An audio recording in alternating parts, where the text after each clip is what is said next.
இப்போ நான் வந்து இம்பார்ட்டன்ஸ் ஆஃப் இந்த ஆர்டிஃபிஷியல் இன்டெலிஜென்ஸை பற்றி உங்களுக்கு சொல்ல போகிறேன்.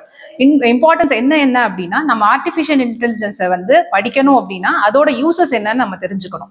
அப்போது என்னென்ன யூசஸ் இருக்குது அப்படின்னு பார்த்தீங்கன்னா, ஆர்டிஃபிஷியல் இன்டெலிஜென்ஸ் வந்து ஹெல்த் கேரில் யூஸ் பண்ணுறாங்க. எப்படி யூஸ் பண்ணுறாங்க? டயக்னோஸ் பண்றதுக்கும் மெடிக்கல் இமேஜிங் அந்த மாதிரி வந்து இமேஜ் பண்றதுக்கும் ஆர்டிஃபிஷியல் இன்டெலிஜென்ஸ் வந்து யூஸ் பண்றாங்க. நெக்ஸ்ட் பாத்தீங்க அப்படின்னா ஜென்ரேட்டிவ் அப்படின்னா என்னன்னா, ஒரு விஷயத்த நம்ம பண்றோம் அப்படின்னா அதுக்கு ஒரு அக்யூரசி தேவை, அதாவது கரெக்டா பண்றோம் இல்ல அப்படின்னு. அப்போ இது வந்து இன்க்ரீசிங் த கரெக்ட் அக்யூரசியை பத்தி இன்க்ரீஸ் பண்றதுக்காக இது வந்து யூஸ் பண்றோம். அடுத்தது பாத்தீங்க அப்படின்னா, ஏஐ யூஸ் பண்றதுனால, ஆர்டிஃபிஷியல் இன்டெலிஜென்ஸ் யூஸ் பண்றதுனால நம்ம கம்ப்யூட்டர்ல எதனா பண்ற ஹியூமன் எரர்ஸ் எல்லாம் வந்து கரெக்ட் பண்றதுக்கு இந்த ஏஐ வந்து யூஸ் ஆகும்.